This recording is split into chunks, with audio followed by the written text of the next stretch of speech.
Hey, I'm here today with our Gary, Galactic Gal. How are you, Gary? Hello, Karen. Yeah, I'm fine, thank you very much. It's been, I'll be honest with you, I wouldn't have time to have a job. I've been so busy just lately, like helping people move and doing this, that, and the other. It's like I've had a couple of deaths, like close to me, not family members, but one of them was almost a family member, and just talking about that, how bizarre that was. But yeah, it's been one thing after another, so I've really had a chance to do one with you. But I thought, the other day we were speaking, I thought it's time that I'd done a little one, and I've got a few things to talk about. Well, number one is this. I don't whether you know, folks, but NASA has got this new Artemis 1 moon launch that was meant to have gone up like yesterday or the day before, but the rocket was due to blast off with Shaun the Sheep on board, believe it or not. I've got the paper here. Liftoff was paused at the last minute at Kennedy Space Center in Cape Canaveral, Florida. The space agency cited an engine bleed and said the next chance will launch will be on Friday, which is great. It's probably because it's all CGI anyway. They can say what they want, can't they? They obviously realised they hadn't finished the CGI on the film off. They needed a bit more time for editing. Well, it says in a 42-day flight, unmanned except for the Aardman figure inset, a Snoopy toy, and an Amazon Alexa, which obviously that's Jeff Bezos, isn't it? Marks the next chapter in sending humans to the moon. Astronauts will be on board for subsequent missions, with the first crew scheduled for 2024. Now, I seen a woman on the TV the other day, the astronaut, as I call them, who says she's going up there, and I still can't believe people still believe in this. After all what we've put out into sort of like into the ether, and into sort of like everywhere, Well, if they can catch the moon, well, to be honest, they're going to fly up, get to the clouds. Oh, there's the moon. They've only got to go a tiny bit up. Well, let's face it, if that rocket does actually go up, it's only going to go in a curve anyway, and landing sort of like the Bermuda Triangle. But yeah, I think I think I've got a good idea, Gary. Like with everybody that I want to go right now, which is Biden, Boris, Trump, the Queen, you name it, the whole lot, anything with an eagle, and they've all got eagles. We kick them off a cliff. There's no, the other thing I said, what you do is you say your punishment is a space rocket to the moon or wherever space, or the electric chair. Which one do you want to choose? yeah. Sorry, they are evil people who are playing games and using money for nothing. Well, yeah, I mean, the thing is, what a waste of people's money. People should be standing outside the White House, like hundreds of thousands of people saying, why are we wasting money on sort of like these flights that are not going to go anywhere because we can't go to the moon anyway? Because now there should have been over 50% of the world population know what we know, and it would have been all over, but people still believe this dribble. Well, I actually turned the words around on Artemis, and it actually reads Sumatra. And when I googled it, it said means gift of God. So basically, they know that because obviously, like, they do everything in reverse. So the gift of God, obviously, like, is the gift of Satan. And that's what it means, like Sumatra. I think it's disgusting. While we've got millions of people supposedly starving in this place we live on, that they spend millions faking it. Well, I mean, I've thought this all my life, Cal. My feeling of it, because the thing is, they can cut people like me off, can't they, or you off? But they can't cut us all off, and people know. Well, I know. No, but the thing is, like, I'm still flat smacking and moon smacking all the time. Like, I mean, I was doing it. I done a girl today that got it. I'm still looking at Tim Peaky, Ask the Astronaut. My book's up there. Still up there, yeah, when I gave you that. Well, the thing is, I done another woman the other day. I done once a day, so I am still getting through. But I think standing on street corners now is pretty much old hat. I'll tell you why. I think you just bump into someone. Someone who's disgruntled. You say, well, it's because we're in the Roman Egyptian Empire, and 9 times out of 10, someone will say, yeah, I know, and I go, really? You know? Yeah. So I think there's a lot of silent people who've woken up. I think I know the kind of people I can speak to, but, I mean, when I did... We can't go to the media, can we? Because they are the ones running it. Of course not. They're not going to do anything. And I mean, they're not going to show our side of the story. And if they do, it's going to be a doctored, watered down version. But I mean, I noticed when I did the Globalite tour up in Cambridge, it was great. It was wonderful weather and one thing and another, and it was brilliant because we had people there from all walks of life. Obviously, like a lot of people that work in all the universities there, but they are so indoctrinated to another level. All they're doing is playing little games with their rockets because they're not going anywhere. You're never going to get through to them. You're never going to get through to them. But I think it's I'm really sure sad that they've got this whole thing called NASA, and most of those people there believe it's going up. Yeah, well, that's right. I mean, the thing is, Kat actually told me, like, Cosmic Cat said, me, a gal, she don't watch the news much, but she said, I only see, like, this thing. What's this thing, this Artemis rocket?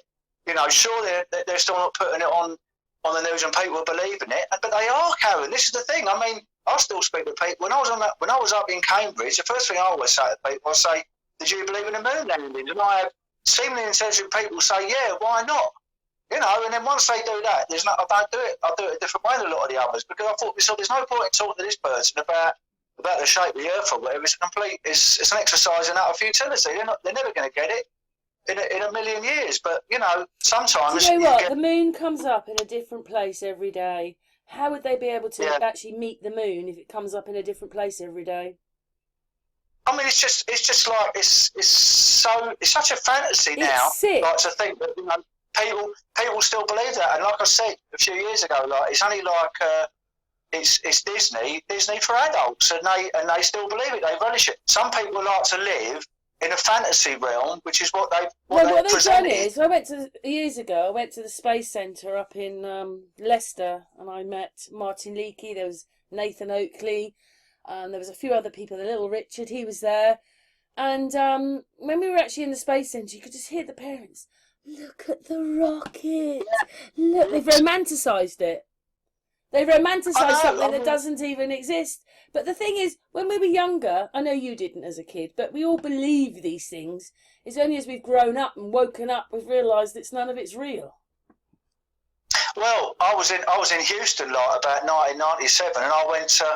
I didn't go. We had a choice like to either go to sort of like the Space Centre like in Houston or Galveston, and I said to my mate, I said, well, I prefer to go to Galveston for the simple reason I know that's all rubbish. And he said to me, what do you mean? He knew anyway, Ray. Well, Ray, that was my mate who took his own life a few years ago. I was over there with him on this business conference, and he said, yeah, Gal, I know. He said, my dad told me when it was on, he said, because he was a bit older than me, that he was about like 17 or 18 at the time, and his dad turned around and said to me, nah, that's in the studio, son. So when people say to me, oh, you know, you knew you was a 9 or 10-year-old boy, why wasn't there anyone else? There was other people, Karen. There was loads of other people, but you're never going to hear that on mainstream telly. What you got to remember, before we had the internet, the only way you could converse with people about these things was over the old-style landline telephones. You had no other way of doing it. But, I mean, this new Artemis like thing, it's a joke because, obviously, some people are going to look at that and what an absolute waste of money when there's people starving and people without homes. It is disgusting. They should shut NASA down and give the money to the poor people. That's what they should do. $57 million a day. Yeah. But that's NASA runs everything. I think NASA is the media, and the films for the media are made there. Yeah, well, the thing is, like, you know, there should be people watching that on the TV. Now, everyone should be awake to the moon landing being fake because it's so blinking obvious. A child could see it. My little great nephew, like Harrison, could see it. It's so obvious, but they still relish it. Obviously, they do because otherwise there should be people outside the White House, like hundreds of thousands of people knocking on the door and saying we want our refund. We want a refund and all this nonsense because nothing's happening. And I mean, I know Houston, people that have been to Houston Space Centre. The rockets aren't real going to the moon. Nothing else is real. I don't even think we're run by them. I think we're run by computer programs. And you're never just going to... people think that they've seen Biden, but they haven't. And, you know, the whole thing is a joke. All of it's a joke. It's just one big joke on us. This is what my next little story is. It's a drama. All of this is just drama. Well, my next little story, Karen, is going to be... What are we looking at? Wait a minute. I'll stop the video for a second. Hang on. Okay. Right. Simulation theory. There you go, Gary. Well, Karen, there seems to be a big push at the moment, like with everyone, a lot of channels like trying to push simulation theory, and I think, as other truthers do, it's going to try and take over from like the heliocentric model, because people are waking up to that, knowing what nonsense it is. I mean, the thing is, the woman down the gym today, she was wonderful. When I started explaining things to her, you could see like the cogs working in her head, and she's going like, "Oh my God, yeah, this geezer's got something here." And she said, "What about all like the textbooks, like with the solar systems in them up and over?" I said, "Well, it's all funded by the Rockefeller and the Rothschild associations, like, you know, to indoctrinate people, because obviously they know how this place, what this place actually is, and how it all works." And that, of course, now they've got to have another thing that sort of like keeps you from finding your true self and finding your spiritual self, is a simulation theory, because then you're still a little bit of dirt. So what a lot of them are saying is, oh, we're part of a computer program of someone who's far more intelligent than us, like, and basically we're all sort of like in a computer, and that is why we're all moving around doing things, because, you know, we're still a nothing. We're still a nothing, because what I you've got to remember, these thought people, that myself, that we're like Neos and we're plugged in here, but maybe we're in a computer system. I thought that myself. I've wondered whether we're actually, even though we've got warm blood in our veins, are we alive? the thing is, Karen, the thing is, they want you to think that, because then it takes like the God essence out again, because that the people that are sort of like professing this, like Neil deGrasse Tyson, Bill Nye, and Elon Musk, and all these kind of people, they have vested interest to do this in the first place. So, and then there's a lot of other people that have got YouTube channels that are pushing it as well, that I'm not so sure about, because, you know, there's a few people out there now that are spouting it all the time. I must saying, admit, "Oh, on yeah, here, one of the pictures, it says, "Is the universe a computer simulation?" Obviously, that's unrevealed files.com. But I don't agree with that, because then it takes out. And then the other one says simulation theory. Are humans living ... But it says express.co.uk. So that's a newspaper. So it's like we're all plugged in. We're all plugged into like a big mainframe computer. I wondered that myself, to be honest. I know that maybe you don't agree with that, but I did wonder. You know, it's one of those things you think, "Oh, we're in a computer game." Because it sometimes feels that way. But we've got to remember, spiritual beings can sort of like move you around and do things like me. I mean, you know, I was one of the first people, long before Joey Rosser and all that lot, of reading number plates. I've been doing it since 1992, that correspond with my life. Because you can do it yourself, you know, anyone can do it. So basically, you know, I first thought that, I thought, my God, you know, are we in some kind of sort of like computer simulation? Why am I seeing all these things? But I think the more awake and aware you become, it's a natural progression. Other people see it, but they don't correspond. Just back to what we were saying about the Artemis program, right? We can see it as clear as a bell straight away, like we did with the nonsense that's happened the last 2 or 3 years. These people, because it's not part of their reality, they can't see it. But if they're starting to wake up like to the heliocentric nonsense, then they're going to sort of like they're going to go down the simulation route, because it still don't sort of like keeps you away from who you really are and your true spiritual being. So I think, although like it's very interesting, is it where we're living? No, I just think we're living in a realm, and basically we're like we're spiritual beings in an avatar body, having an experience in an avatar body. Because the simulation theory, once you start getting people like the people like the aforementioned, like, you know, Tyson and Bill Nye, Elon Musk, and all these other people start pushing it, you have to know that they've been told to push that, like, from the hierarchy. So no, for me, it's just another way. It's just the next step. And so when one day, sort of like you get about 30% of the population say, "Yeah, we don't live like on a blinking globe, but where are we?" Then they turn around and say, "Oh yeah, we've done that, so it didn't frighten you." So we got all the sort of like textbooks to tell you like the solar systems and infinite universe, but really we're sort of like living in a computer. And then it still sort of like keeps you away from finding your creator, your true spiritual self. So that's what I think about it, because there's I'm not mentioning names, but there's a big guy at the moment that everyone's talking about. Everyone's watching him. And, you know, I never mention names. I don't like slagging people off, but, you know, he's pushing this all the time. He's pushing like the simulation theory. Well, for me, it's on the shelf at the moment, because you know, is it the next step on from the heliocentric model? Because that is coming to an end, coming to a conclusion. Like the last chapter of the book, like, is finishing on that. So hey, this is our new heliocentric model. They have to go to something else, because when enough people wake up, but then they can turn around and say, oh no, we don't live on this this realm. We actually live in a computer. You know, and it still keeps you away from your spiritual being. I don't know, but you know what? I mean, I put a video out with Josh the other day. One of them's on Unscrambled, and what it is he's talking about planes, and we all know that they don't fly with fuel in them. But basically, if you take away the fuel, 9/11 couldn't have happened the way they said. So they can't change the stories anymore.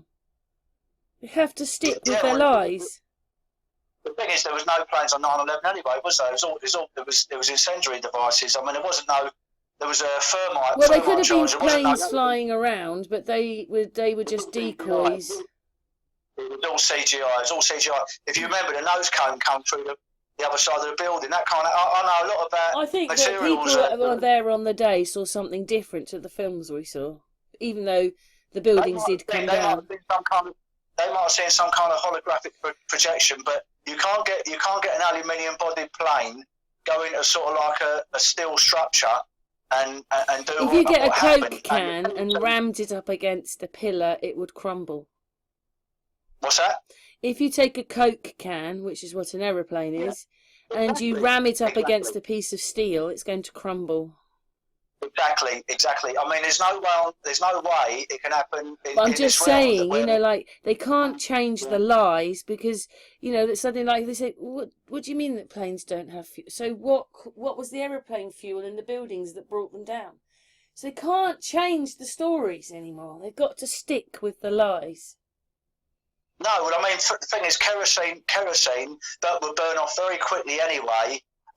And then it wouldn't be able to sort of like. Their argument was, they said the aluminium turned to an oxide that sort of like was sort of like burning sort of like the superstructure of the buildings. But I mean, that's impossible. So how hot did it get then? If that happened, how hot did it get? And it couldn't have done. Well, it'd have to get to over 4,000. I'm a qualified welder, like it'd have to be over like 4,000.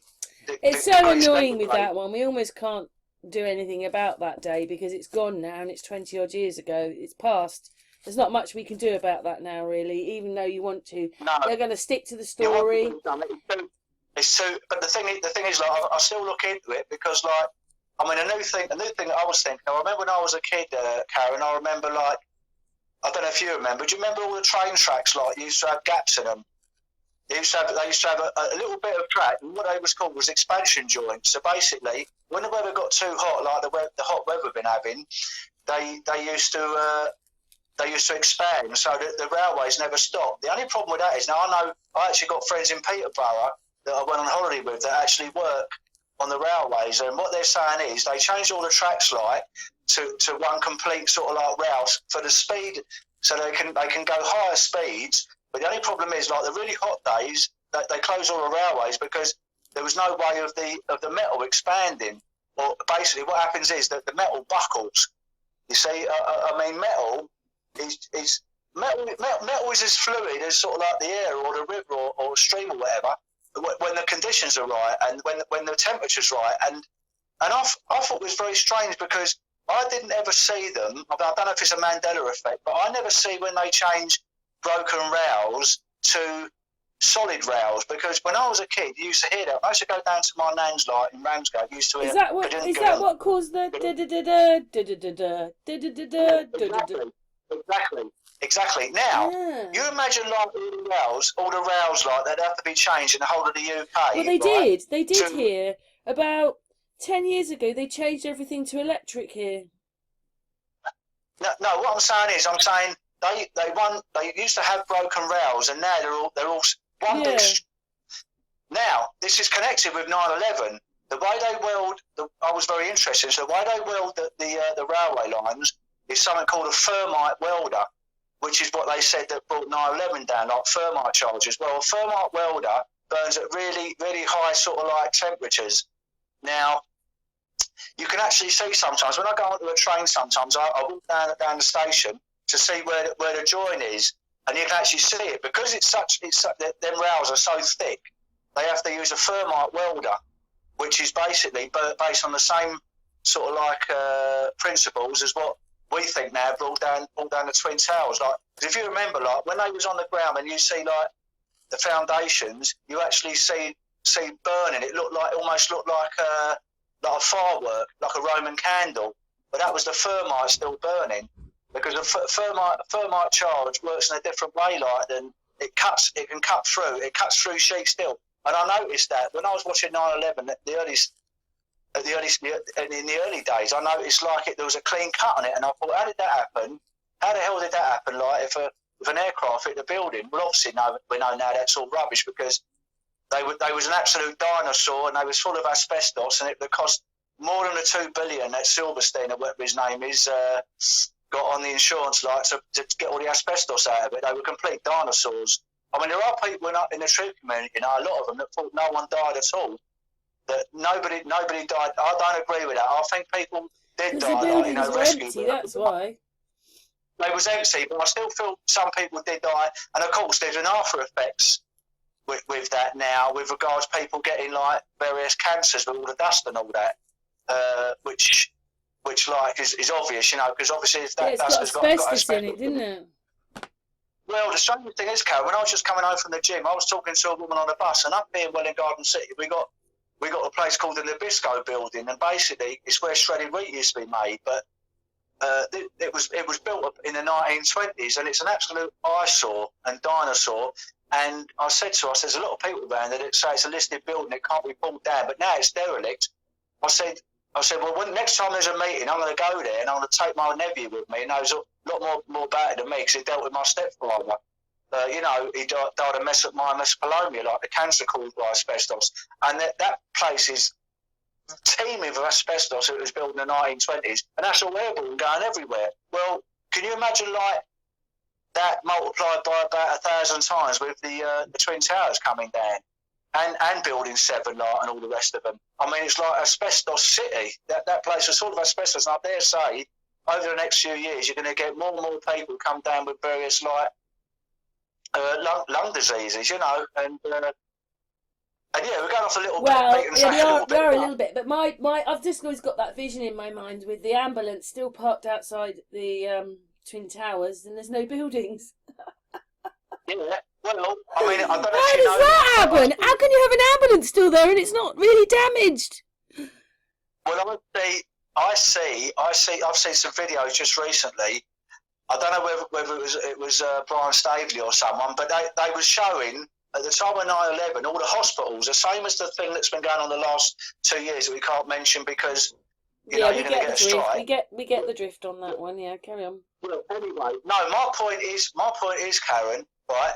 The same thing with 9/11. There was a reporter outside went, "Oh, we're waiting here now for all the people to come down here, like," and there was no one there. And the doctor come out. They said, like, "Oh, are you ready for this steady stream of people?" He said, "We're waiting, but there's no one here." So all the hospitals in New York that was meant to, you'd have thought they were taking in hundreds of people, like, there was nobody. People there was were nobody spotting in there. the same pictures of people, which was a bit weird. They just changed their hair and their clothes. Well, there was no one in there. The hospitals were empty, like the last few years. Yeah, but they had to make it look like it was an absolute. Well, they're doing their dirty business. But the hospitals after 9/11, you thought would have been absolutely packed to the rafters. Well, there was no one in there. It was empty. So people even then should have been like questioning things. I mean, I questioned things the very first day. Actually, it was pre-accident, and I went into a typing pool, and I said to one of the girls there, I said, "What's all this about?" No, she said, "Oh, gal, it's what do I call it? A plane is at the building lot, and there was also around a TV in those days. It was a cafe rate tube TV." And I said, "Oh, blimey, it looks like a Bruce Willis movie." And that's what I always thought. I said that straight away.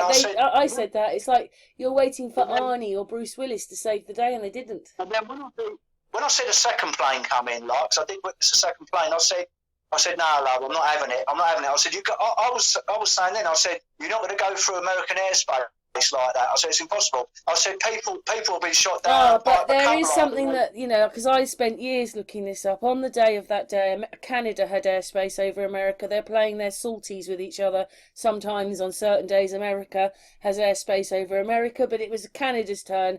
So it was already doubly confusing because you had to go to Canada, and who would have known that? Except the government. So it was never gonna work itself out and sort itself. It would have been over before anybody had done anything. But the thing is, Cam, if you had a little plane and you took off flight and you never sort of like you got off of your flight path or whatever, like heading towards, you'll get shot down. I mean, there's no doubt about it. You got shot down for sure. So yes, not one person got sacked from the White House. Not one. Even though they didn't come out and say. It was more confusing because Canada had airspace over America. You've got to find that out on the computer. And you're just like, the whole thing was just set up for that, wasn't it? It was because it was doubly more confusing. But anyway, we better just get off that subject because we know YouTube doesn't really like it. Yeah, we've talked quite a lot about it. Back to railways, back to railway lines.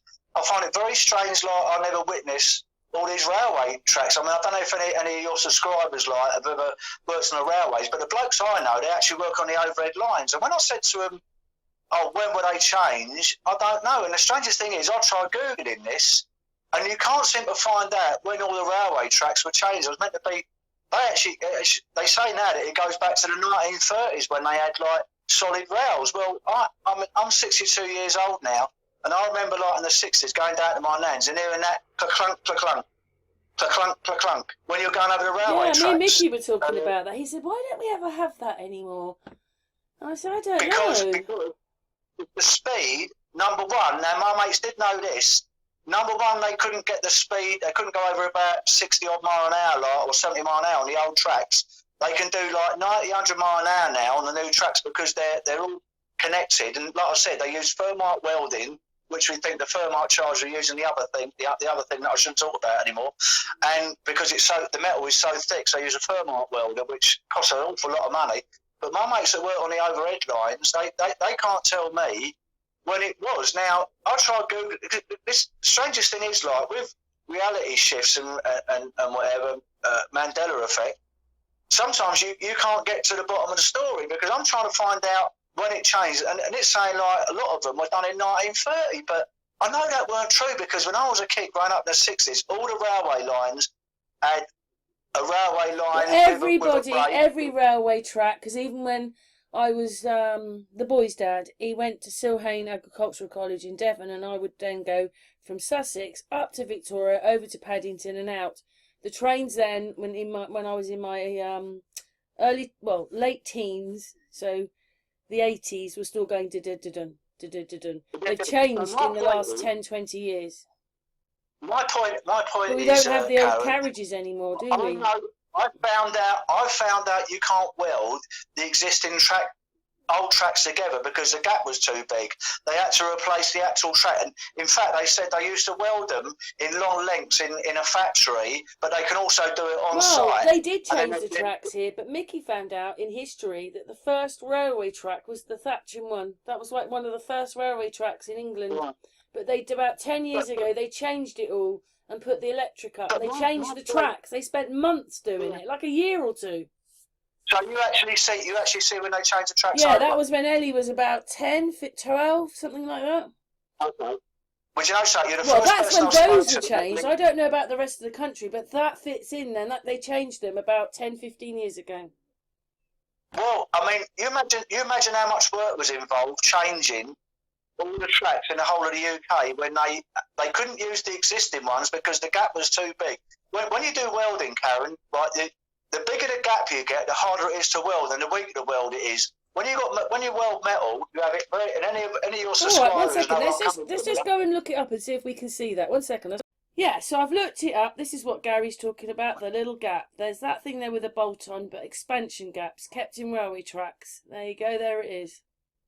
Right now, my point is, Karen. The strangest thing is, when I googled it about the new continuous track, they say they've been around since 1930. And I know I'll put I swear my mum's grave, there is no way on God's green earth that they've been around since the 1930s. Because what you got to remember, used to have a Flying Scotsman, like they used to do 100 mile an hour.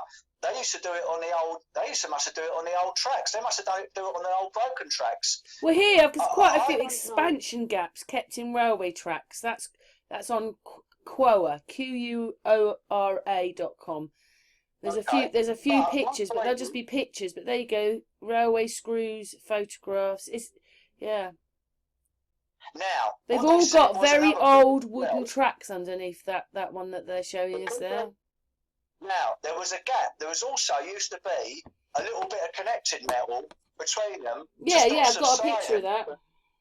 Yeah, well now, listen to this, right? My mate said to me, as the trains got heavier and faster, the trouble was, it still used to go down. So basically, when you used to hear that clunk, clunk, clunk, sometimes you used to see like the railway tracks not quite lining up. There might have been like, say, 1/8 of an inch or 2/8 of an inch like higher than the other one. Now the problem with that is it caused like trains to come off the track, and somewhere in the distant past they said, right, we're going to change the whole network to the new continuous tracks. But my point is, I never witnessed it. Is it a Mandela effect, or are they superhuman and managed to change hundreds of thousands? What you got to remember, my local line here has got 4 or 5 lines on it. All of them had to be changed. Now they'd have to do it at night time or close one complete set of tracks to change them all. But even then, like with the continuous tracks, they get faults in them because there've been 2 big crashes up here. When I was in hospital with my accident, like, there was the Potter's Bar Rail crash and the Hatfield one in 2000, and I think the other one was in 2002. And what happens was they still get fractures in the continuous track, and then basically they have to have a special locomotive that goes up and down them with a special sensor that checks to see if there's any cracks. But so even with continuous tracks, that it can cause a derailment, so it's not foul safe. Yeah, because they're showing here that there was an earthquake and it put the tracks out. Yeah, and also it says thermal expansion joints. Well, there's one there, but I've just seen it, so I've lost it now. Oh, there it is over there. It says the Canterbury earthquake, and the tracks have moved, and they've gone zing zing zing zing zing. They didn't break up. They just went wiggly woggly. The tracks.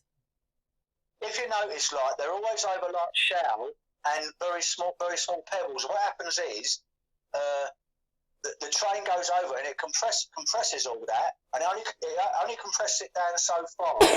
But sometimes they have to put more in it, like to sort of. I mean, I actually remember seeing those things on the tracks myself, you know, at the train stations. Yeah. But I know the one in Thatching, they changed them to get ready for the electric trains. Yeah, well, and it's so sad because we were electric. Yeah. We had electric trains. Obviously, they're different size, these trains, and now they've done all this. But I mean, I'm just wondering, like when they was all changed, and how. Listen, I'm not underestimating like human ability to build things like. But I'd like to speak to a bloke that works in the expansion gap ones and the new ones, and I want to find out how long it took and when did it happen. I mean, did it happen? Sorry about that. Someone tried to call me, but we're back with Gary now. Carry on, Gary. Sorry.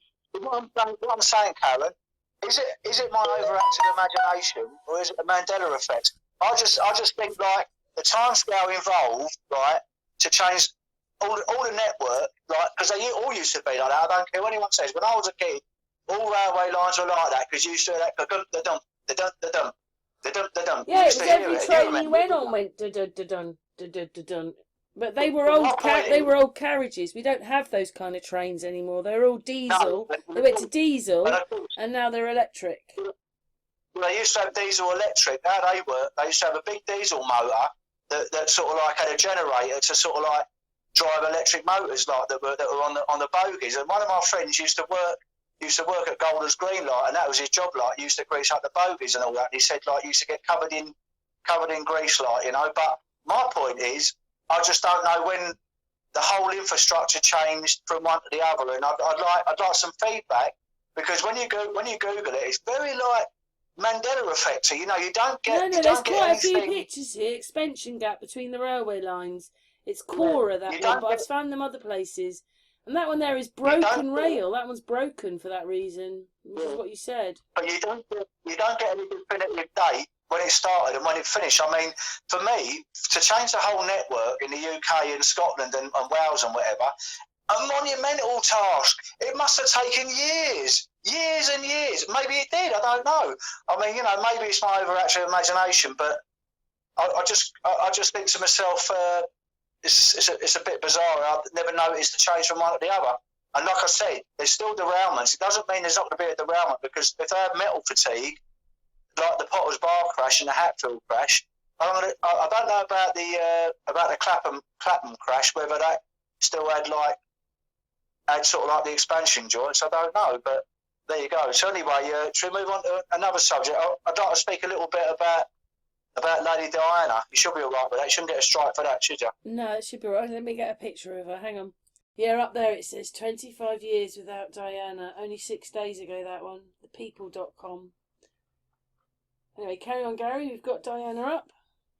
Right. Okay. Well, there's been a series on the television on Channel 4 over the last few nights. It's all about Princess Diana dying and all the different various conspiracy theories, about why she might have died and the reason behind it. Well, it's amazing how they can sort of just skirt around some facts that I've found out doing a little bit of digging. I mean, number one, they cleaned out the tunnel almost instantaneously after the accident happened, which they wouldn't even do for me. With a princess dying from another country, you would not do that. You just would not do that. No, you wouldn't do it for me and you. You wouldn't do it for me and you, Karen. You wouldn't do it for me and you. There's so many inconsistencies. There's like that is number one. But I was speaking to a mate of mine, and he said, "Did you know the dashboard of that Mercedes was removed a couple of weeks before for no apparent reason? It was in to have some other work done, and the dashboard was removed and put back in." Well, could it be that they mess around with the ECU, the electronic control unit? They're so sophisticated, then Mercedes, they could probably change it for sort of their own version, that they could sort of say control it from a computer somewhere else. You know, it's not beyond the realms of possibility. Well, they said that with her death, that everybody would have seen the ambulance travelling through the streets at about 2 miles an hour, taking her to the hospital. And did you know they never went to the nearest hospital? They went to a hospital on the other side of Paris, apparently. Yeah, so and then supposedly she was starting to get worse, so they had to try and save her life in the ambulance for about an hour outside the hospital, which would not happen. They would have rushed her into the hospital. They would have rushed her straight to the nearest hospital, and they didn't.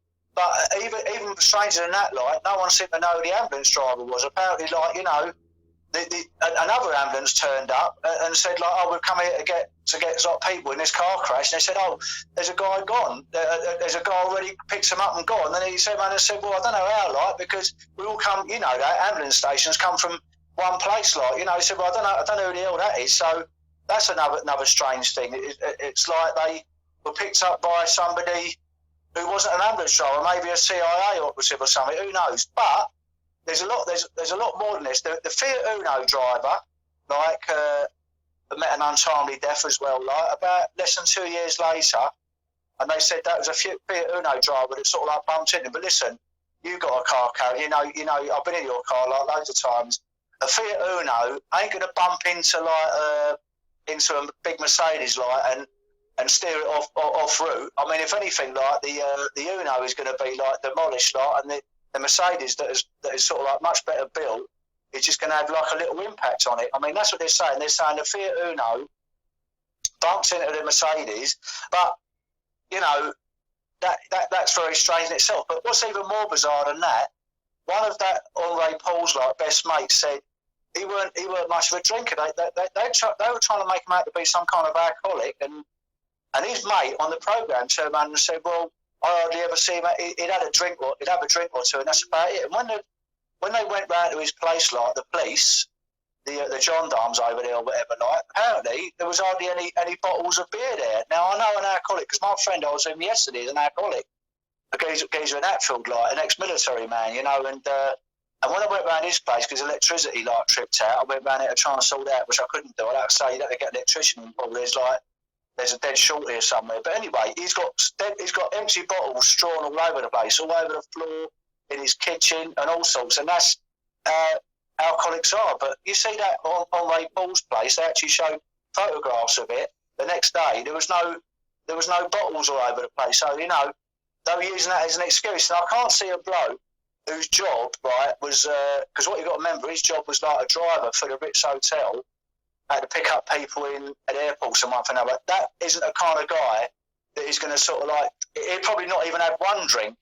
If he was, say, Daily Fire had said to him, "Oh, go on, have one glass of champagne," he's almost going to say no because he'll lose his job over it. He had a very good job. He actually had 2 phones with him at all times. He says because he had his clients that he had to pick up from airports and wherever, and he also had like the hotel clients. And he had a very good job, Karen. He done really well. He was making a lot of money. But the hotel, the Ritz Hotel, that sort of like Mohammed Al-Fayed like owned at the time, whether he does now or not, I don't know. They supplied like the Mercedes because he was the chauffeur for the hotel as well as his own stuff. So this is the kind of guy. Can you imagine like if he was picking up a wealthy like sheik from like an airport or whatever, like from Charles de Gaulle Airport or wherever it was. And he was stinking of booze, like. They're not going to use that guy straight away. They're going to get on the phone, because what you've got to make me know, He's going to get on the phone, like, to Mohammed Fayed and say, here, your driver's slurring his words, like, and he's stinking of booze. I can't see it. I really can't see it myself. It seems like it's a lead you off a different path. Did he have one little drink? Who knows? I can't see it myself. Not if his job depended on him driving people around. It seems to me like, you still there, Karen? Yeah, I'm here. I'm listening to you. Oh, okay. No, I mean, what seems to me, there was also a motorcycle apparently that sort of like that pulled up, looked through the window after it had crashed, like, and then drove off, almost like it was a handler, or he might have been a handler, has turned around and said, like, have a look through the window, like, and he just drove off. I mean, the thing is, obviously, like when in my job, Karen, I was witness to very, very many serious accidents, including like fatalities. Like a little boy, like I told you before, like I think I told you that, got run over. Like I've witnessed some terrible things, and it doesn't matter if I had work on board, I'd always stop and help. I can't see a motorcyclist just stopping, shining a torch through the window, like, and then without taking his helmet off and just driving off, almost like he looked through to see if the job had been done, And let's face it, Karen, it's not just me. 85% of the UK population in 1997 thought it was like it was a ranged attack, and also like Dodi Al-Fayed have always thought that as well. Was it because like I don't know. Is it just another one of the dramas like the NASA, like the Biden, like the Trump and Boris, and it's just another drama, isn't it? But when she died, obviously everybody was devastated. Well, I mean, the thing is, I think she definitely did. A lot of people say maybe she's in Antarctica or something. But when me and Christian went to see like Martin Leakey at sort of like Birmingham, on the way back, like we both got the National Express coach, like, and obviously like because Christian like lives in Northampton, he got off before me, and I see the sign like for All Four House, and I said, is that the All Four House like where Princess Diana is? And he said, yeah. He said that's where she's buried, like on the grounds there. You can actually like go in there, like, and see where she's buried and all that. So I think a lot of people that are saying like, oh well, she never even died, like, and she was just spirited away. I don't think so. I think because what you got to remember, I think she became a liability. She was like, let's face it, no disrespect. Do you know who she looks a lot like? Sophie, the younger brother's wife. Maybe not in these pictures, but she looks quite like Sophie. And just to say, this one here from 3 days ago, yeah, that might be a real picture of her head, but it doesn't really look like it's on those shoulders. It just looks like that head has been put on that picture. But that's what I see all the time. That could be a cartoon. And she's 97 now. She's so far back, we can't even sort that out either. But you know something, Karen, let's face it, she wasn't like a bastion of fertility, was she? Like old Diana. Let's face it, she'd had a few boyfriends. Like she had Will Carlin, she had Dr. Singh, she had all these various. So the media said. So the media said. So the media said. I mean, whether they was. But then again, she didn't deny it, did she? She didn't deny it either. But my point is, maybe she got a liability for people in high power, which I'm not even going to mention, but we know they all are. Well, if she didn't die, she's probably playing another part now. But you know what? When they did the pictures of the christening of Harry's first baby, and they put her sister in there, she doesn't really look like her sisters. She only looks like she's got a half sister and a full sister. A half sister's got blonde hair, I think. No, she's got all dark haired, and then her sister, has got the same colouring hair as her, but they don't really look alike. And in the picture of the christening, I said, "Oh my God, that's Princess Diana in the picture." I thought it wasn't her sister; it was Diana. I took a picture of Diana, put it over the top, and they looked identical. Which her and her sister don't look identical. I just don't know. No. Do we know anymore?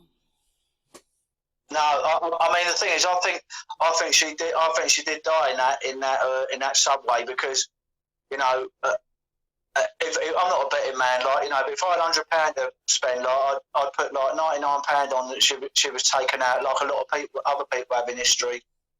She was becoming a liability. She was talking about she was like she may have been pregnant. I mean, in the programme, they said she wasn't pregnant, but I mean, they're going to say that because we can't believe anything that comes on mainstream anyway, can we? So it's neither here nor there. I mean, what they said, that programme was designed just for a lot of the conspiracy theories that have been bandied about, just to tell the general public, no, we've looked into it, there's no conspiracy, end of story. I mean, 2 years later, just like Dr. David Kelly, with the Iraq War, 2 years afterwards, that bloke that was driving the Fiat Uno, he was in another car apparently, and it got burnt out.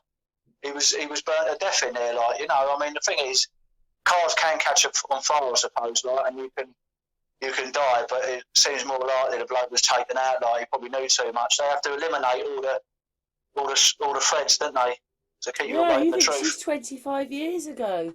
In my memory, it doesn't feel that long ago, but.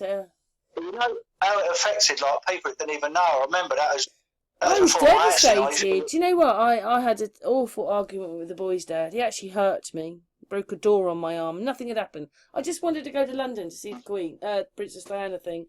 And then I was walking down the road and I found 20 quid. So 10 quid petrol, 10 quid the tube. I went. But he did all that to me. And I went anyway. But you know something? But people going down. I went there. I saw it all. I saw all that. I didn't realise I'd been seeing Kensington Palace for months. That's where that's obviously they put things all around the railings. I'd never seen so many messages as that. There was millions of them. Millions.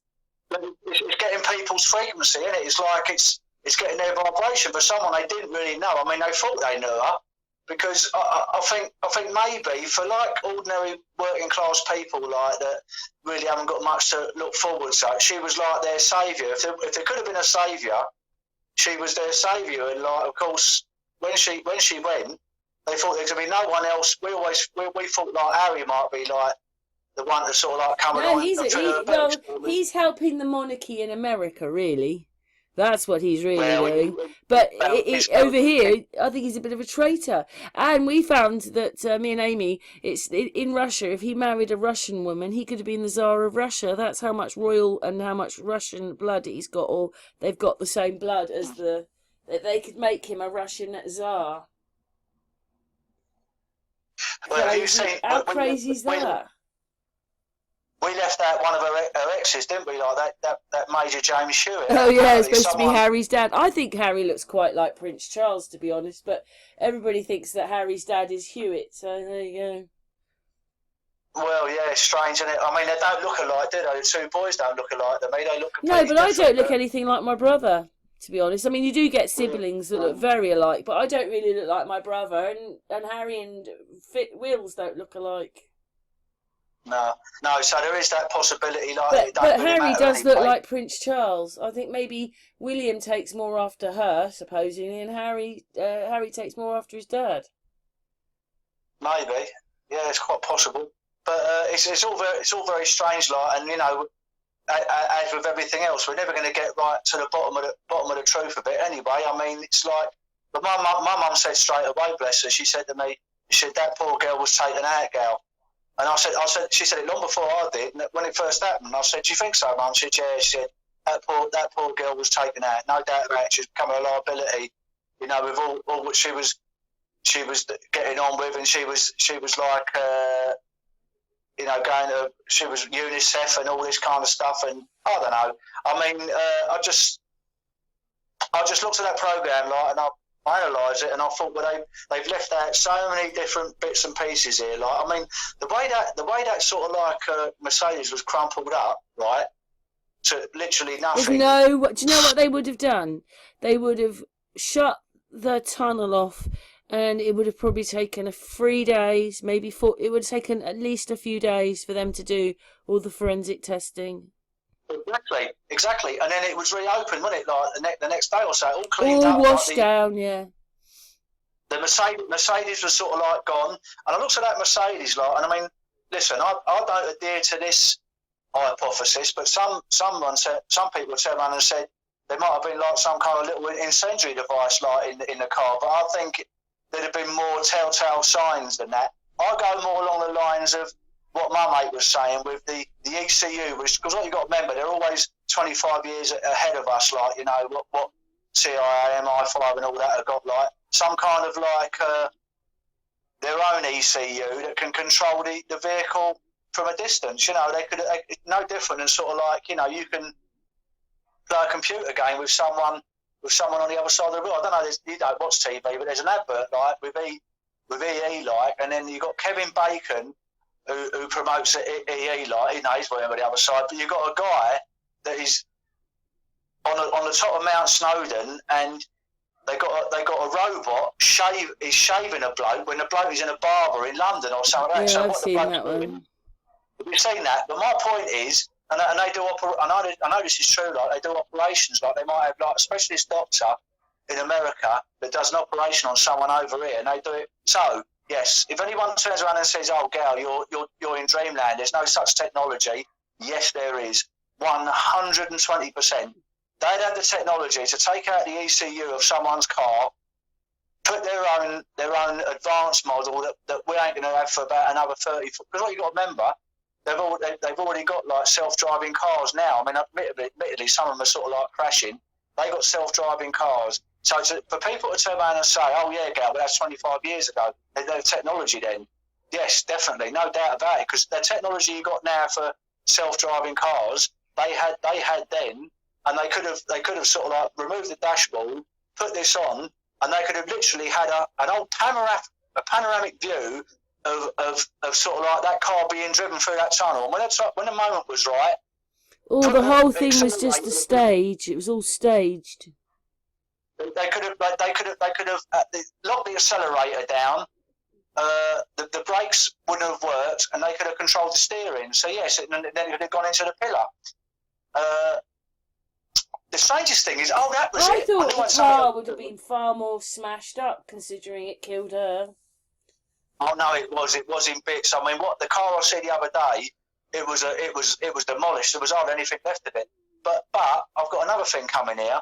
The bodyguard that was in the back, something Reeves, whatever, like whatever his name was, I found it very, very bizarre. Sort of like you see a helicopter landed, and 5 weeks later, now what you got to remember, this bloke was very near death. He had a punctured lung, various broken bones and one thing and another. And 5 weeks later, you see him walk to the helicopter, like, though the Mohammed Al-Fayed's like helicopter, as cool as a cucumber, like without an injury to his name, without sort of like any sort of like little drip or anything. And I thought, there's me like having a little old motorcycle accident, losing like part of my foot, and being laid up in hospital for 6 weeks and all that, 7 weeks.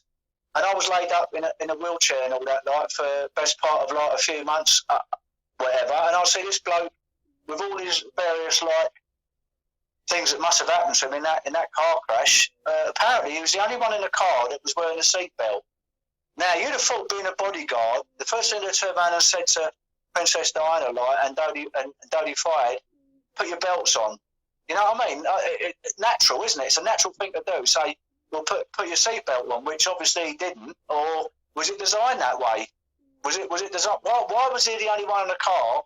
I know that Henri Paul, being a chauffeur, a lot of chauffeurs don't wear seatbelts. I see him still here, like, they're meant to. They don't put their seatbelts on. That makes more sense. But to have them two not have the seatbelt on, and he had a seatbelt on, I find very strange indeed. It's quite a mystery indeed. But we're never going to get to the bottom of it because we never get the truth. I mean, we never get the truth about anything. Like I said, people are still believing that we're going to fly to the moon in a few years' time, Karen, aren't they? We're going back to what we started off this conversation, like this moon launch. Now, the thing is, like, going back to that. So people are still believing that, obviously. When by now, everyone, no matter what walk of life you're from, should know that the moon landing was a hoax. I don't care. No matter, like I said, I still see people now down in Cambridge, like on the tour. I see a guy. He turned around and said, "No, why wouldn't I believe it?" And once I hear that, Karen, I don't talk to them anymore because it's so obvious now. Obviously, these people haven't done their research like we have. But I mean, listen, I was doing research when we didn't have things we got now. Like, I mean, with me, it's been great because of having conversations with people on the internet and doing shows like yours and whatever, and being able to do research. It's amplified my understanding, like, hundreds and hundreds of %.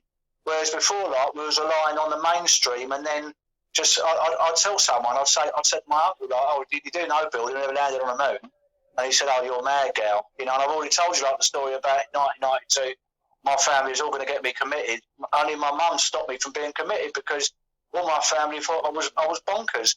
All these people got to eat humble pie, including my family at some point.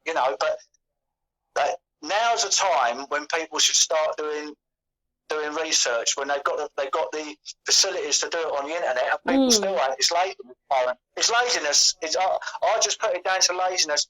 And when I hear people turn around and say, like, "Oh, but why is it going to affect my life? Why is it going to affect my life at all?" It's the most important thing ever. Well, that's what they say. It doesn't affect my life, but they don't realise they've got a totally affected life. Your whole life is a lie from start to finish. You're totally affected in the first place. Yeah. Yeah. So your whole life is a lie, and you're not interested. I mean, when I hear people say that, for me, it actually upsets me. I think to myself, "Hello. How can you possibly say that?" I mean, the old thing they turn around and say to me is a lot of people, they say, "Yeah, I do get it, Gal, but I've still got bills to pay." They say, "I've got bills." Back to that. That is my next subject. Remember, I told you I was going to that. Okay, then we'll just get another picture up. Hang on. Yeah. Sure, if this is the same thing as Gary, but it's roughly covering some of what Gary. I don't see 29th of August. It says don't pay energy bills.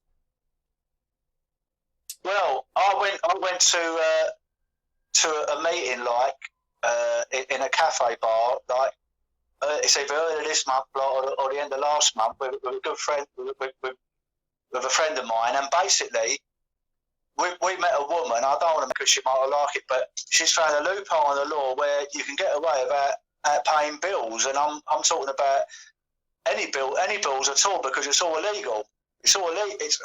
Everything's illegal. And that's what I worked out. It's something totally different. But the ombudsman. So the ombudsman are a government body being paid to do nothing, and they know that the banks are trading in fraud. So it's the same thing. It's fraud.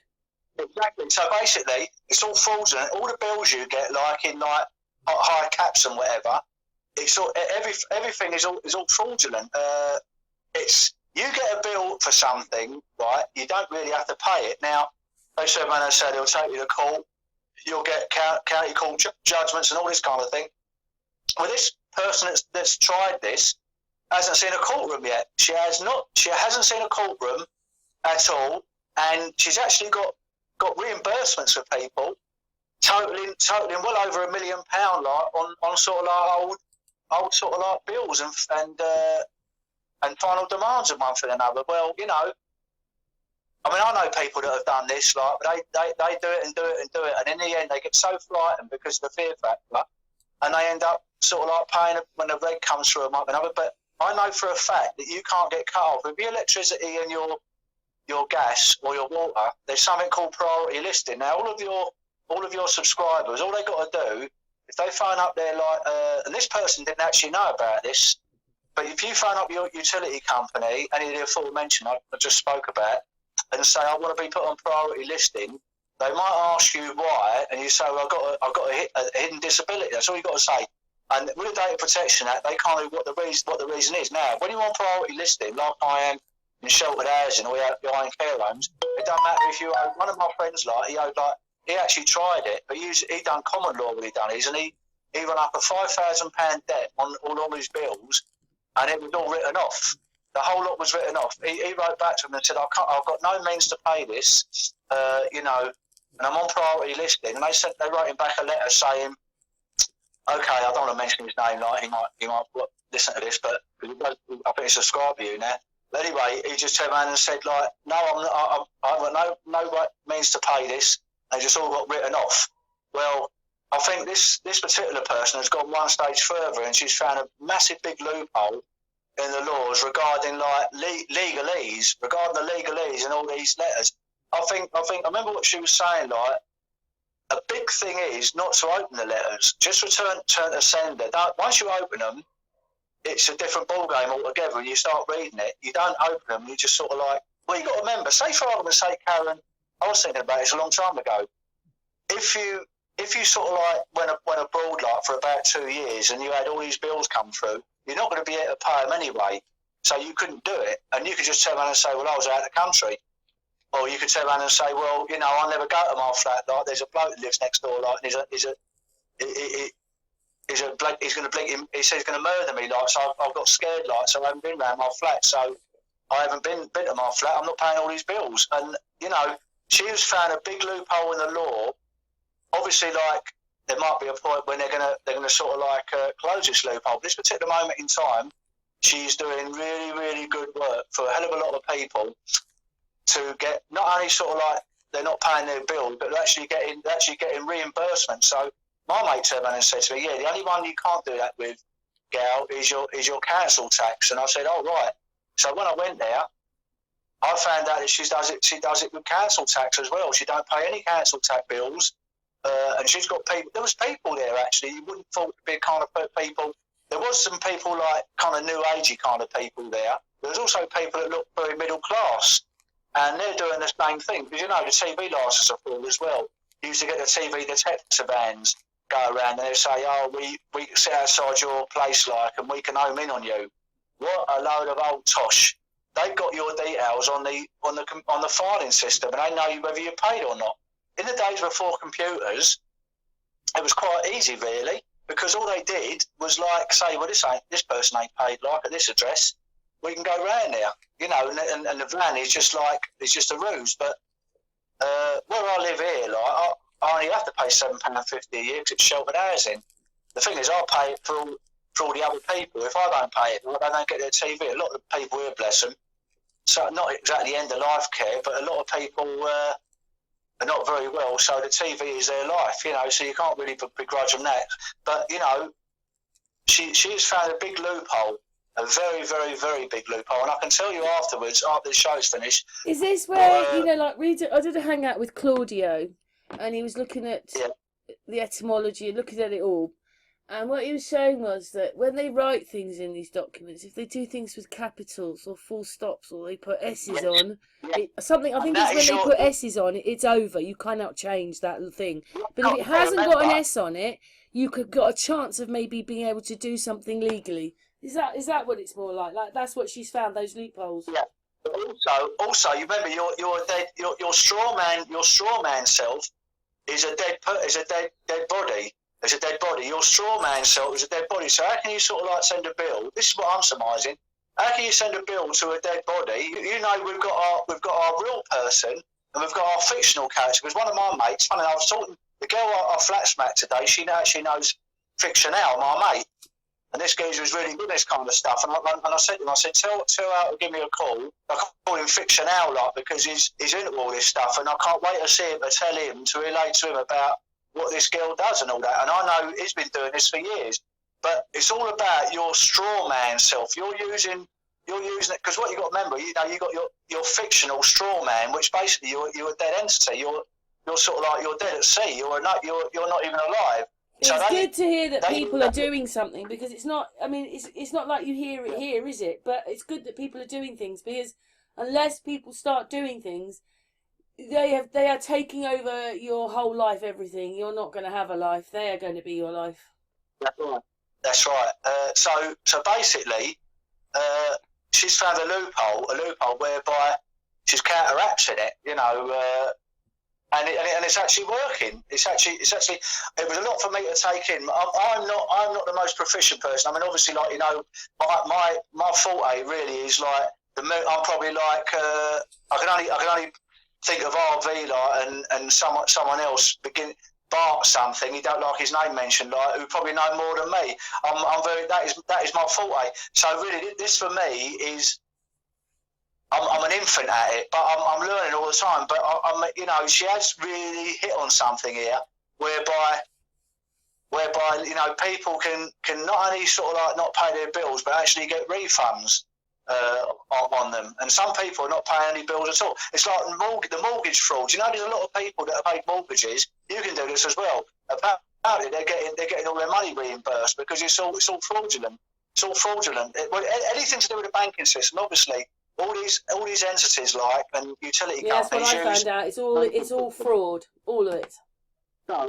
So my point is that it's all fraud. So she's found a loophole, and she's still learning. I mean, she's been doing it for a few years, bless her, but she's still learning, and she's getting to the point where I think she's going to be the top banana in the UK for doing this kind of subject, because she specialises just in that. She specialises in that and nothing else, which is great, because obviously, she's learning more and more and more all the time, and it's all good for people like us, because there was some silly sod in the audience turned around and said, "Oh, well, how the utility how are people going to be paid? Like, what about bin men and things like that?" Well, obviously, he don't understand that sort of it's all. And then what you find out is, like we found out with the petrol one, they've stuck the prices up, and then they release their profits, and they've made trillions of pounds. After putting everything up for us, they've made trillions. It's all being paid with fiat currency anyway. It's not worth. I mean, say the papers, money's not worth the paper it's printed on. Is literally true. I mean, what this bloke turned around and said. He goes, bills have got to be paid. Like, what about this, that, and the other? He don't understand how economics works and how it's all just rubbish anyway. It's all rubbish. Like the whole banking system's fraudulent. I put one out with a solicitor talking. Did you watch that one when basically the guy had given permission, so she now was the trustee. I mean, I remember David Giamatti talking about this. So she was the trustee, and she basically told the police officer that if they kept the guy in, it's called statutory rape. And that actually he can drive, you can drive your car around without a licence. The only time you need a licence is if you're a lorry or you're trading. You don't need a licence. We don't need our car licences to drive our cars. If you don't never apply for a licence and you don't have one, they actually get YouTube clips when people have done this. They get pulled over and they say, "Can I see your licence, sir?" "Oh, I haven't got a licence. I'm a free man or a free woman of this highway. I don't need a licence." And they don't. The thing is, what you got to remember, most Rozzers are the last people to know anything. Like I've told you a million times, the thing that's gone on in the last 3 years, I actually have, because I know I'm all up here. They actually ask me. They say, "Gal, what's the current laws?" Because they remember it gets filtered down, and the less they know is the better. Like I told you, I've been on planes without a mask, and I'm the only one. And I tell the stewardess, "No, I'm allowed on this flight. It's all done by consent, love. You don't know what you're talking about." And they have to make me sit down. They go and speak to the pilot. The pilot knows, and then she comes back out and said, "Oh yes, sir, but do you mind sort of like sitting over there on your own or whatever?" So this is it. You see, people just do things by consent, and we consent to paying bills with fictional self, with fictional sort of like money that don't even exist. So when you look at it deep down, yes, she's really hit on something big here, and you're right. There's been people that have been pulled up in cars and they turn around and say to them, "No, I haven't got a license, so we're arresting you, sir." This woman They told the say, police officer, the solicitor, so she was obviously into common law and stuff, that you don't need a car license to drive a car. You only need a license if you're trading. Exactly. And So that is cases, disgusting, because all of us pay for those licenses. Imagine the money they're getting all the time. the thing is, everything you pay for is all part of your legal fiction. It's all part of your To be honest, fictional I only character. realised that after I'd applied for my driving licence again. But, you know, that is just terrible, isn't it, Gary? To do that all the time. And you believe you need a licence. We've all got licences. It's just, they just want that. It's like a form of ID. But what it was is, she said that the letters he was given had capital letters on them, which means the document wasn't his. And she said to the police officer, what you're trying to do is, you're trying to make my client basically break the law by showing proof that's not his, that belongs to the Crown. Yeah. So what it is that, letters you're using to prove who you are the property of the Crown, so you can't use them as proof of identity, and the police are asking you to prove your identity through that. That's what the solicitor was saying, and it's all like, it's like there's another world there you know nothing about. Like, you're being controlled and funneled through all this, but actually there's a completely different way you can go. Because you know something, it's back to what we were saying earlier on, like early on in this podcast. Like, it's almost your simulation self that you're doing all this for. They're trying to make you, because what you got to remember is a hijacked reality. They're meant to make you into a box with a lid on, and you don't open it. Yeah, exactly. So really, all bills like and finance and one thing or another is your straw man matrix simulation self. That is all that, but really, we're all like sovereign beings. Like, so if you're a sovereign being, you should not have to worry about none of this. Do you really think like God wants everyone to sort of like struggle to pay their mortgages and bills every week? We shouldn't have had none of that. When all it's doing like is making the banksters richer. They're just sitting around smoking a dirty big fat cigar. And the mortgage is the one, isn't it? Because the mortgage one, what it is money is passing, but it never goes into your account. So that is fraud, because you've never had the money to spend the money. So it's not yours. So your mortgage isn't yours. And you know, when you get a loan, say for argument's sake, you just got a loan out for, say, let's just say a figure like £100. Once you get a loan out for £100, then they make it's called fractional banking. They make loads of other loans out of that, because they know you've got to pay interest on that loan. So basically, if people was to look on, there was someone, I think J.P. Morgan or someone said about 100 years ago, if people was to stop and learn how the fractional banking system actually worked, there'd be riots on the streets. And let's face it, that's no different than all these other things we're talking about, Karen. It's because people don't do any research. They watch the television and believe that. Now, I mean, the thing that's going on in the last, I think I can mention this, so I'm going to get you into trouble. If you think it was going to cause trouble, you only got to cut it out. One of my cousins who's a computer genius. He's a computer genius. He knows more than me and you sort of like, he's forgotten more than what me and you know. He was in it right at the beginning, like, he used to work for BT. This guy, right, when it went to sort of like, my other cousin I was with on Saturday, because we was talking about this friend that's died, a friend of the family that's died. Like, I was with my other cousin. He said, "Gal," he said, "you know, like Mark, like went to the Galleria in Hatfield, and him and his wife were the only two people wearing masks.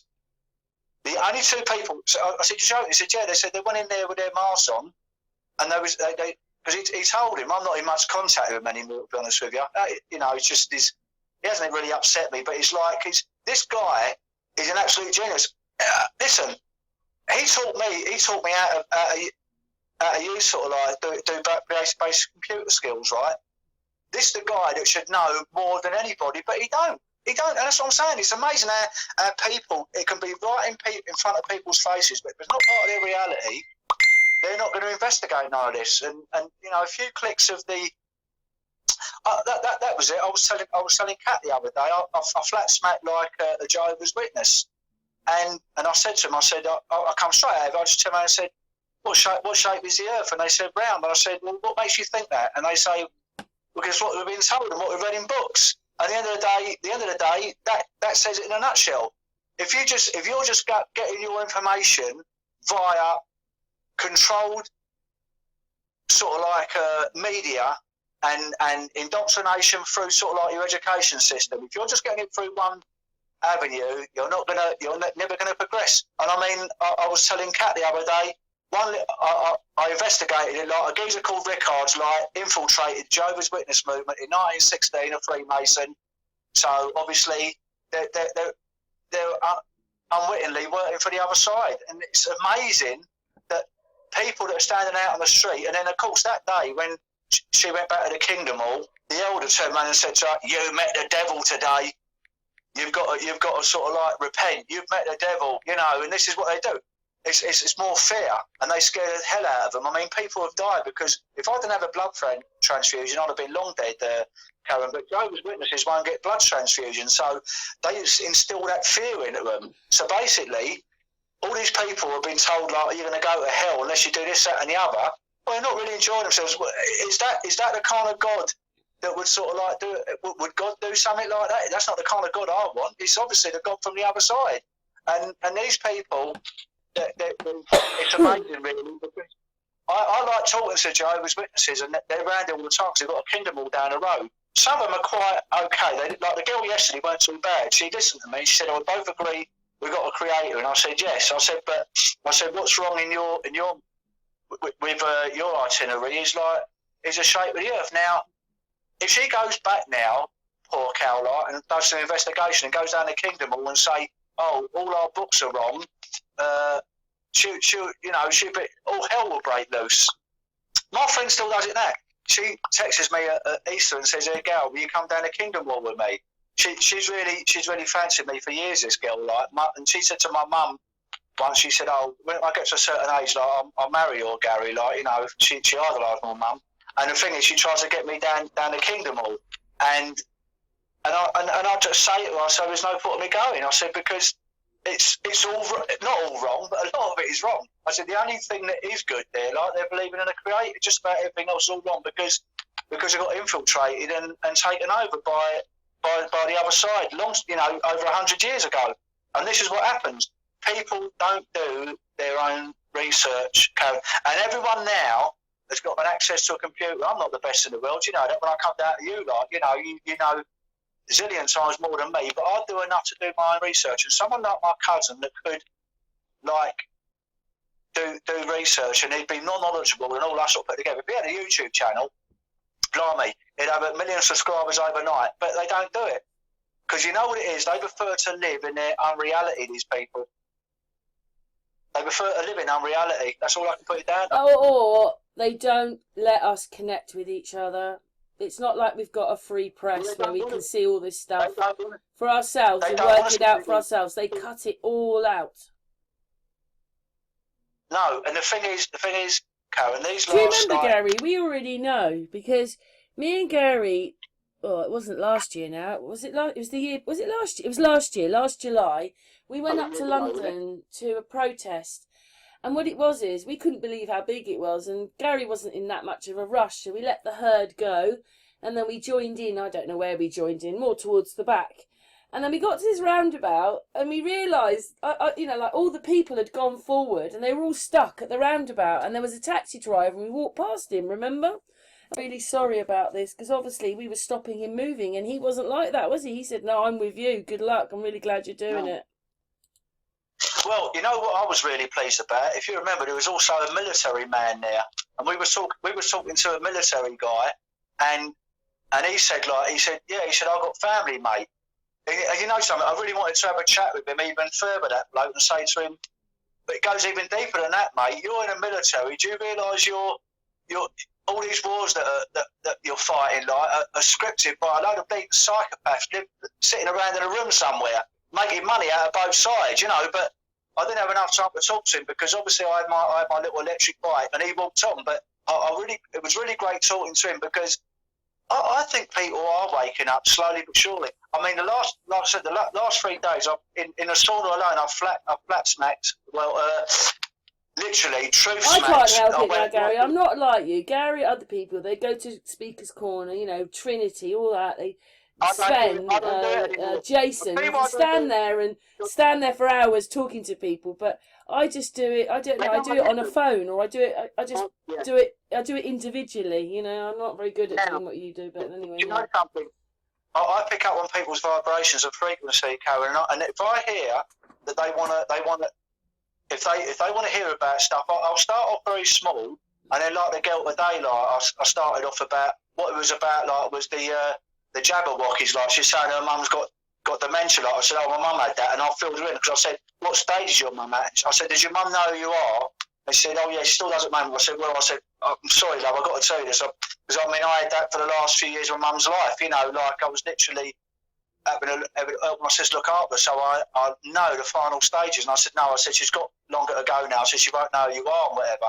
But I said, did your mother like get the Jabberwocky? And she said, no. And I said, oh, thank God for that. I said, did you? And she said, no. And I said, oh, great.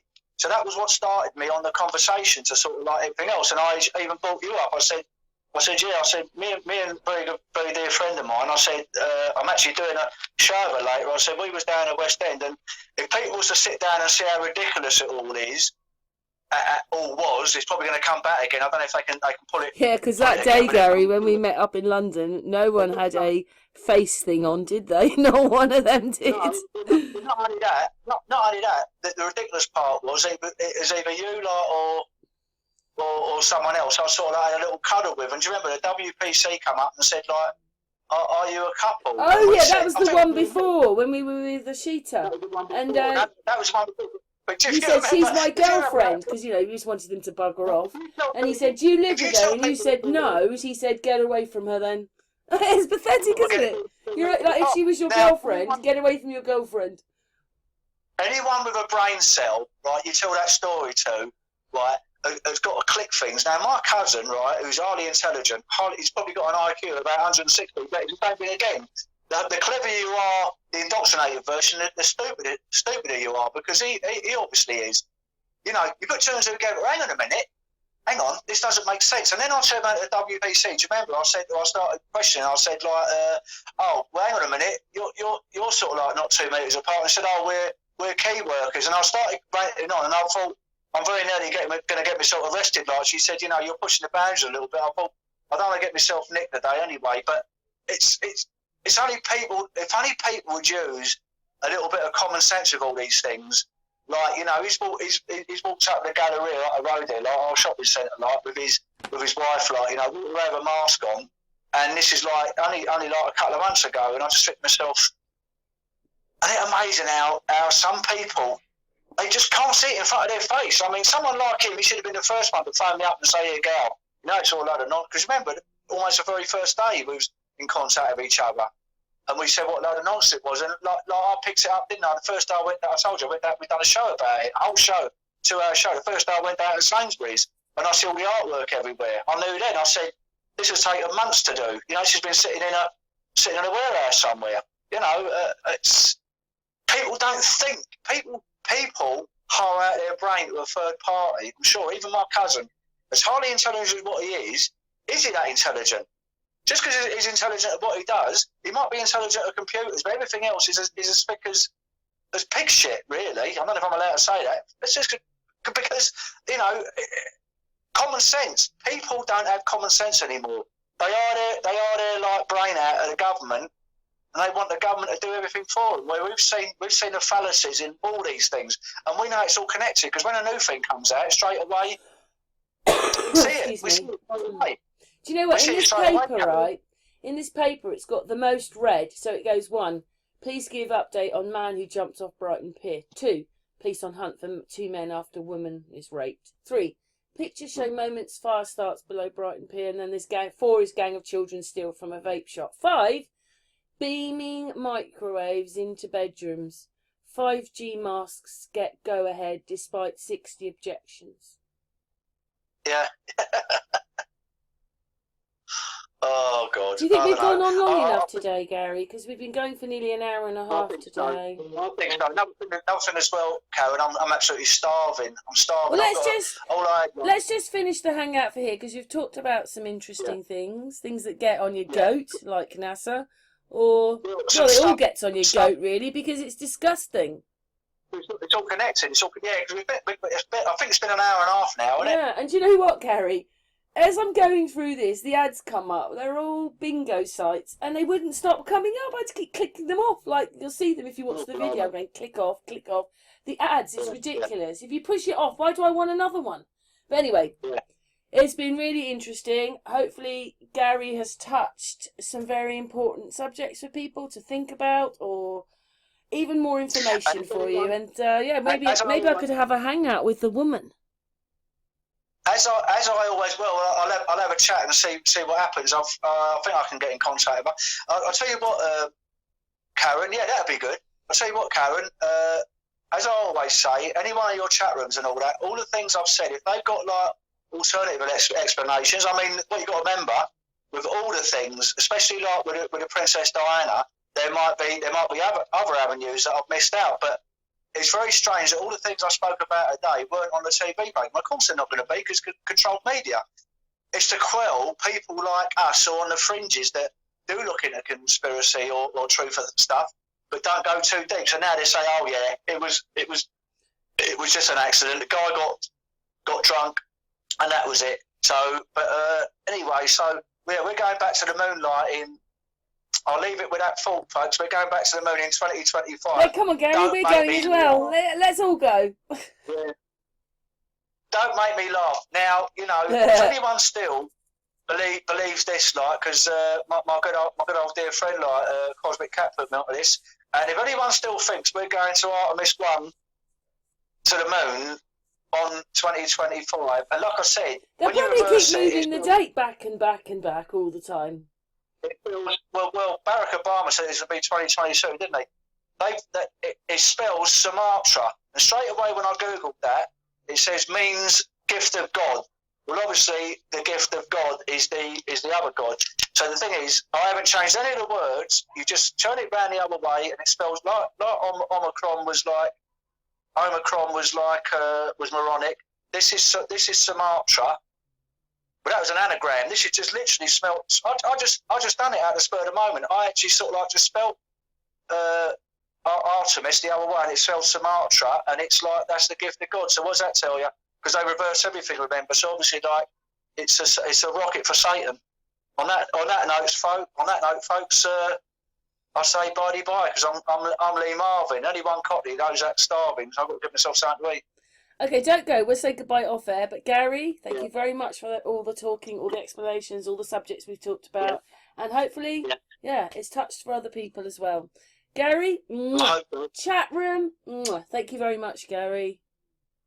Love you all truthers out there. And like I said, do your truthful work in your own way. You don't have to sort of like go on sort of like Karen's show. You don't have to go in chat rooms either. You don't have to go to speakers calling like I used to.